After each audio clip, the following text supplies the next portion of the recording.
Hello and welcome to week 2 of English 101.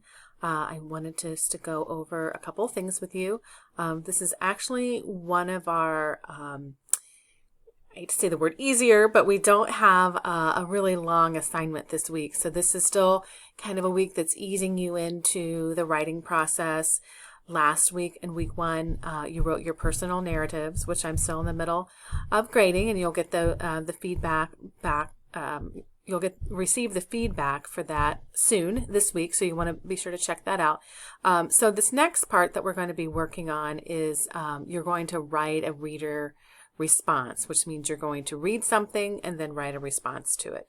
And one of the focuses of this unit is to work on your pre-writing skills and looking at the different types of strategies there are out there to do pre-writing. So let me point out a couple things here on the screen.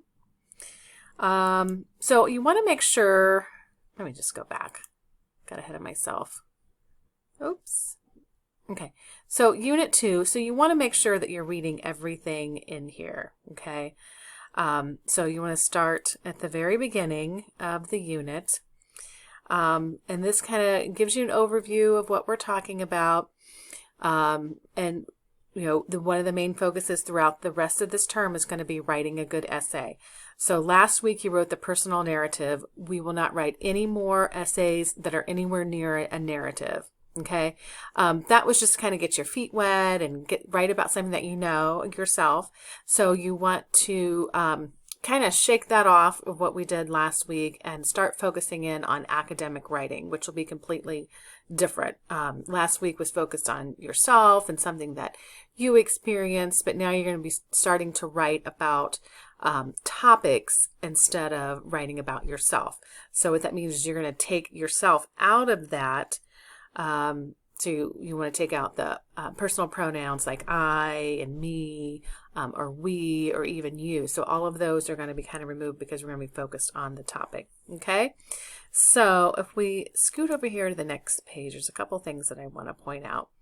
So you want to read through here. Writer's block is one of the things that we're talking about in the discussion board this week. And if you click on this link, this takes you to some of the other reading that we want you to read, and it has information about developing ideas, so you don't have that writer's block. A lot of you are already starting to share some different things of how to overcome that, and I had put a link on there as something else for you to read and respond to in the discussion board. So here's all different kinds of developing ideas. Some people start with journaling, or free writing. Some people who are more creative and like to doodle would do something more like mapping or diagramming. So read through these sections as well. So these are some of the different strategies. Okay. And I want to point something out to you. There was a change this term in some of the pages. So there used to be a page in there called responding to a text, and it's not in there anymore. But I have something that I'm going to show you that is just as good that you're going to use for that, because that's what you're going to be doing. You're responding to a text. Okay, so let's go to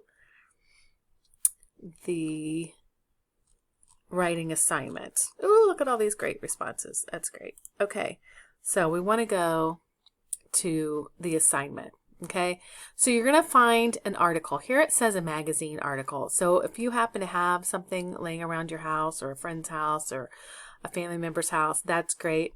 But I also encourage you to use our library here to start getting you used to using resources outside of your norm. Okay, it's perfectly fine if you want to do that. But it's nice for you to get out of the norm and use our resource here at the library. Okay, we have an online library. So here is the assignment that you want to read. You're going to read an article and you're going to respond to it. Okay, so what you're going to need to do is think about what the article is. You're going to give information. It kind of, you might want to think of it as like, when you read a book or you're going to watch a movie or something, someone's already kind of written a review. So it's kind of along the terms of that. So you're going to be giving a response. Okay. So in that first paragraph, you're going to give the title of the article, the name of the magazine, or if you found an academic journal online, and the author. So this first paragraph is summarizing the article. What is it about? Okay. And then you want to write at least one paragraph, it could be 2 or 3, of sharing your reaction. Okay. So this isn't necessarily a formal essay, but that still means you want to have, good punctuation and complete sentences, and it'll be formal in that sense, but it's not a formal research essay. Okay. So you want to have at least 2 or 3 sentences with your reaction. And then after that, you're going to write another paragraph. So that's 1 with your summarizing, 2 to 3 with your reaction, and then 1 more. So that's a minimum of 3 to 4 paragraphs. This very last paragraph are ideas of what you could write about a possible essay. Okay, so if you see, this is kind of getting us started toward the research process where you're reading things and kind of coming up with a reaction and what did it make you feel? And also, is this worthwhile information? Is it a credible source? Okay, so everything that you turn in is MLA formatting. You're going to use the header and 1-inch margins and double spacing and all of that good stuff. So I want to click over here too, and this will be in the course. This is the announcements that I put together as kind of a newsletter. Oh my gosh, my face kind of blends in with the books there. So this is in the announcements that you can find. So I kind of give an overview. Each week I kind of give an overview of what we're talking about along with the due dates. And then also a reminder. So last week is the first time that you did the discussion board, and most of you did great. Probably the biggest thing that I noticed was not getting back in there to 2 different days. And we have that because we want to keep the discussion going. So we kind of like, if we were in person, it'd be like, if I asked you a question and then like if you answered it, but then you didn't participate in anything else for the rest of the discussion period. So you want to get in there and add to the discussion to keep it going. Okay. So some of you may have lost points for that. All right. So I bet everyone's going to get full points because I gave detailed feedback in the grade book for what I took points off. If you didn't respond to 2 different people, or if you were not active for 2 days, or both of those. Okay. So again, here's the reader response. The whole thing is going to be 3 to 4 paragraphs, with each paragraph going to have a specific purpose. So I'll be looking for those things in your assignment. Okay. And here is the link to MLA formatting, so you know what a paper looks like if you're not familiar with that. Remember how I said the one article is not in there, how to respond to a text? Click on this link, and it has some really good ideas about reading an article and responding to it. So that takes place of the page that's missing. And always, even though this is not a formal document, you want to make sure everything's proofread.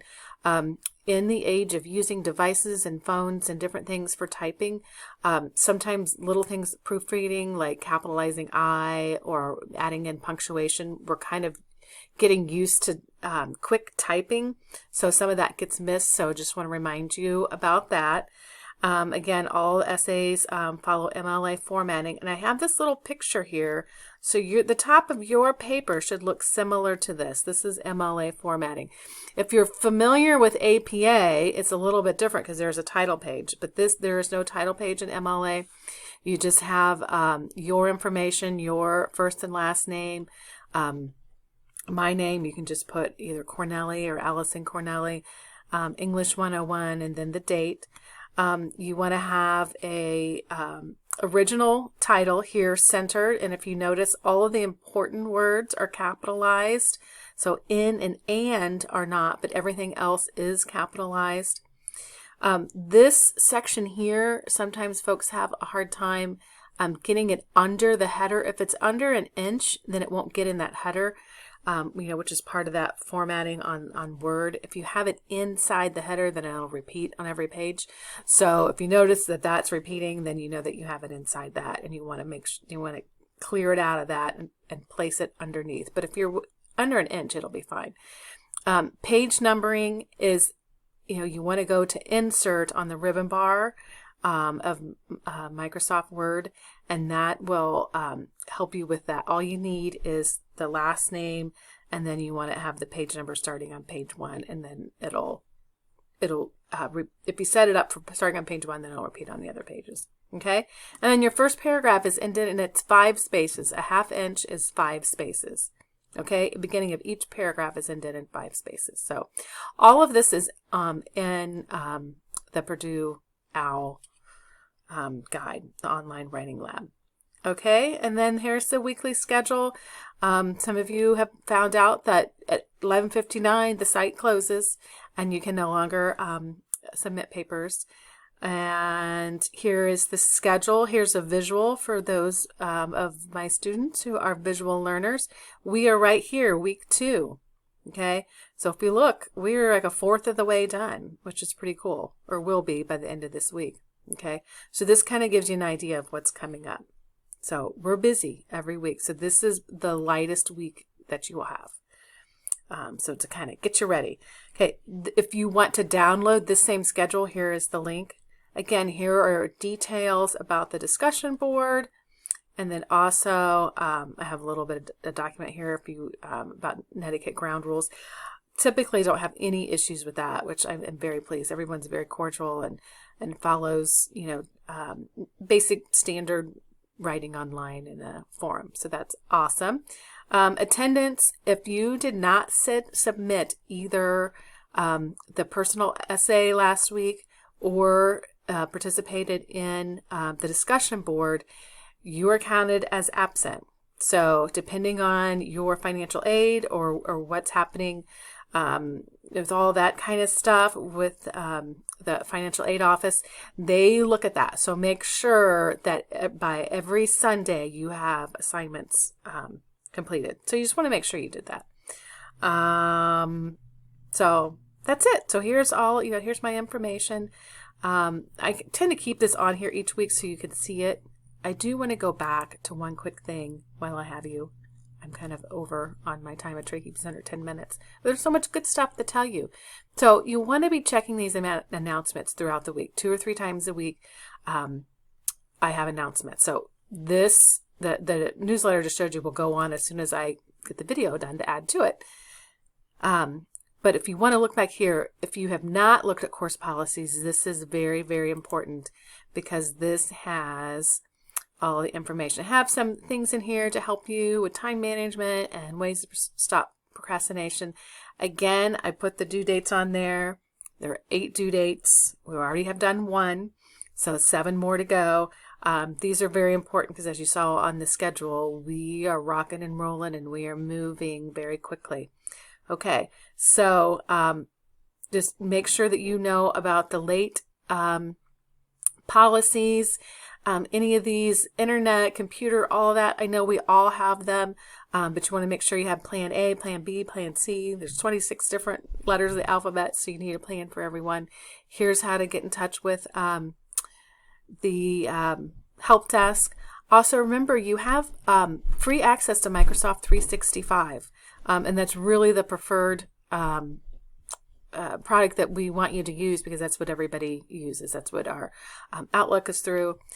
So you want to be able to do that. Okay. So emergencies, thankfully, we have very few of these. I mean, these are like the big catastrophe types of emergencies. Those require, different type of circumstances, and I will certainly work with you on that. But if you need, help with that, let me know. But if there are issues, please don't wait for a couple weeks and then tell me you had some major catastrophic thing happen in your life. Because you guys are professionals, I'm a professional, and I just ask that you give me that courtesy so we can all be on the same board. Because I want you to be successful. And so these types of things come with 25 years of experience I know these things are going to come up and I've heard them all. But I want you to be successful. So here are the due dates. Let's work together to get these in. And that's going to be your best ticket to getting the grade you want and being successful and checking this off your list to get to where you want to get that degree, right? All right. So thank you for watching. If you have any questions, please reach out. and I will see you in class.